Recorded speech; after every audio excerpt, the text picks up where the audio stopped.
इन हालातों में मेरा दिल जला जाता है, समय पूरा होता नहीं और उपचुनाव चला आता है।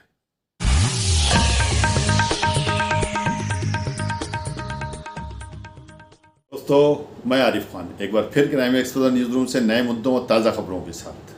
हिंदी फिल्म का एक बड़ा मशहूर डायलॉग था जो अधिकतर लोगों को याद होगा कि तारीख पे तारीख, तारीख पे तारीख। उसी तरह अब रामपुर वालों के मुंह से निकलने लगा है कि चुनाव पे चुनाव, चुनाव पे चुनाव, चुनाव पे चुनाव, क्योंकि अभी 5 महीने पहले ही एक उपचुनाव रामपुर वाले झेल चुके हैं और 5 महीने के बाद में ये फिर उपचुनाव आने को तैयार है। यानी 5 दिसंबर को उपचुनाव होगा। जो आजम खां की विधायकी रद्द हुई थी उस पर जो सीट खाली हुई है उसके लिए रामपुर में जो है ये 5 महीने के अंदर दूसरा उपचुनाव होगा। इसके बाद में फिर नगर पालिका के चुनाव बिल्कुल तैयार रखे हैं, वो चुनाव होंगे। और उधर ये भी सूत्रों से मालूम हुआ है कि अब्दुल्ला आजम की विधायकी भी ख़तरे में है। अगर कहीं उनको भी कुछ 3 साल से ऊपर की सज़ा हो जाती है तो फिर एक स्वार को भी चुनाव होगा जो रामपुर के अंदर ही आता है। तो इस तरह से चुनाव चुनाव चुनाव, रामपुर वालों के नसीब में सिर्फ चुनाव ही आया है।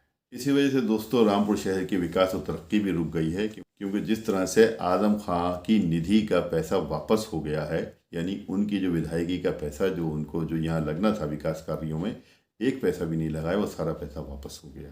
कि चुनाव आयोग ने जिस तरह से ऐलान किया है उस तरह से कि लगता है कि समय कम मिला है प्रत्याशियों को, और ये चयन करने के लिए भी समय कम मिला है कि कौन प्रत्याशी उतरा जाए। रामपुर में ये विधायकी की सीट समाजवादी पार्टी के खाते में थी। आजम खां जिस तरह से जानते हैं कि समाजवादी के तेज तर्रार और कद्दावर नेता हैं, उनके पास थी, वो यहाँ से एमएलए थे। जिस तरह सबको मालूम है आप लोगों को कि अब उनकी विधायकी जाने के बाद में ये सीट खाली हो गई है और 6 साल के लिए वो चुनाव लड़ने के लिए अयोग्य भी घोषित किए गए हैं। तो सवाल यह है कि इस वक्त समाजवादी के पास में रामपुर से कौन सा वो बड़ा चेहरा उतरेगा जो इस चैलेंज को कबूल कर सके, जो अचानक चुनाव आयोग ने सबके सामने रख दिया है। समाजवादी के नेता आजम खां के लिए शायद एक मसला और पेश आए, और उनके लिए नहीं आए तो रामपुर की जनता के लिए तो वाकई में एक मसला ज़रूर पेश आएगा। क्योंकि इस उपचुनाव में यदि उन्होंने अपने परिवार के सदस्य को किसी को उतारा, जैसे अपनी पत्नी तंजीम फातिमा को उतारा या अपने किसी और रिश्तेदार को उतारा, तो शायद ही कोई ऐसा उनका करीबी या उनकी पत्नी बची हुई हैं जिनके ऊपर में मुकदमे दर्ज नहीं हैं और मुकदमों के ऊपर जल्दी जल्दी फैसले भी आ रहे हैं। तो पता चला अभी उन्होंने मान लीजिए किसी को उतार दिया, मिसाल के तौर पर उन्होंने अपनी पत्नी को उतार दिया और वो जीत भी गई, और 1 साल के बाद में अगर किसी मुकदमे में उनको सज़ा हो जाती है तो फिर एक चुनाव रखा होगा यहाँ के। ये भी एक बात है। पता चलूँ कि आजम खां के ऊपर 93 मुकदमे दर्ज हैं, जिसमें एक में सज़ा उनकी हो चुकी है। उनकी बीवी तंजीम फातिमा जो पूर्व सांसद रह चुकी हैं, उनके ऊपर 34 मुकदमे दर्ज हैं। विधायक बेटे अब्दुल्ला आजम पर 46 मुकदमे हैं, और उनके जो बड़े बेटे अदीब आजम हैं उनके ऊपर लगभग 33 मुकदमे हैं। आजम खां की बहन निकत अफलाक पर लगभग 30 मुकदमे बताए गए हैं। आजम खां के ऊपर जब रामपुर पुलिस प्रशासन का शिकंजा कसा था तो उन्होंने 26 फरवरी 2020 को अपने बेटे विधायक अब्दुल्ला आजम और अपनी पत्नी के साथ में सरेंडर किया था।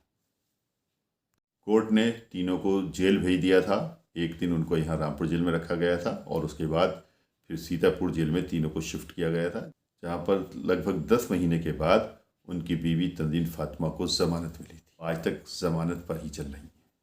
आजम खां इसी साल जेल से छूटे थे। उन्होंने छूटने के बाद में एमपी का उपचुनाव जो था यहाँ पर लड़ाया। उन्होंने अपने एक कार्यकर्ता आसिम राजा को लड़ाया।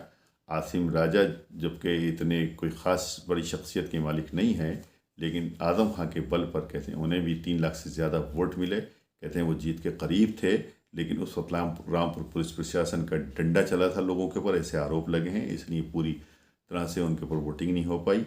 तो घनश्याम सिंह लोधी ने जीत हासिल की थी। बहरहाल उसके बाद एक बार फिर आजम खां के ऊपर में पुलिस प्रशासन का शिकंजा कसने लगा। अचानक पता चला कि जॉन यूनिवर्सिटी के अंदर में एक मशीन दबी हुई है, वो मशीन बरामद हुई। मदरसे आलिया से चुरी हुई किताबें बरामद हुई, वहाँ का फर्नीचर बरामद हुआ, और बहुत कुछ ऐसा था जिसने यूनिवर्सिटी और आजम खां की साख पर बट्टा लगाया। अक्टूबर माह में जब उन्हें रामपुर एमपी एमएलए कोर्ट से हेट स्पीच मामले में 3 साल की सज़ा मिली, उसके बाद से आजम खां खामोश हैं। ना तो मीडिया में उनका कोई बयान आ रहा है और ना ही वो कहीं कोई स्पीच दे रहे हैं। जब मुरादाबाद कोर्ट में वो गए थे तो मीडिया वालों ने उनसे कई सवाल किए, बहुत से सवाल दागे उनके ऊपर, वो खामोश रहे। अब इस विधायकी के उपचुनाव में क्या होगा ये तो समय ही बताएगा, लेकिन जिस तरह से चुनाव रामपुर वालों के लिए, रामपुर वालों की किस्मत में लिख गए हैं, उसको तो अब बर्दाश्त करना ही पड़ेगा। केवल 1 महीना बाकी है हमारे तमाम प्रत्याशियों के पास में। इस महीने में बहुत सी बातें होंगी, बड़ी बड़ी बातें होंगी, बहुत से वादे होंगे, लोगों को लुभाया जाएगा, रिझाया जाएगा। तो जो आम जनता है शायद उनके मुंह से यही निकले कि तेरे वादों का कद भी तेरे जैसा ही निकला, तेरे वादों का कद भी तेरे जैसा ही निकला, जब भी नापा तो कम निकला। तो नई ताज़ा खबरें, अनकॉमन अद्भुत जानकारियाँ इकट्ठा करने के लिए हमारी टीम को बहुत मेहनत करना पड़ती है। वो सब इकट्ठा करके आपके सामने लेकर आते हैं, लेकिन आप चैनल को सब्सक्राइब करने में थोड़ी कंजूसी दिखाते हैं। हम आपसे कुछ नहीं मांगते, सिर्फ आपकी एक उंगली जो सब्सक्राइब पे जानी है। आपसे रिक्वेस्ट है, गुजारिश है कि सिर्फ इतना कीजिए कि सब्सक्राइब के बटन पर अपनी उंगली दबाइए, ताकि चैनल के हमारे सब्सक्रिप्शन बढ़े और डायरेक्ट नोटिफिकेशंस आप तक पहुंचते रहें। साथ में बेल आइकन ज़रूर दबाइए, क्योंकि नोटिफिकेशन जब भी आपके पास में आएगा जब आप बेल आइकन दबाएंगे वहाँ पर। नेक्स्ट वीडियो में इंशाल्लाह जल्द मुलाकात होगी, तब तक के लिए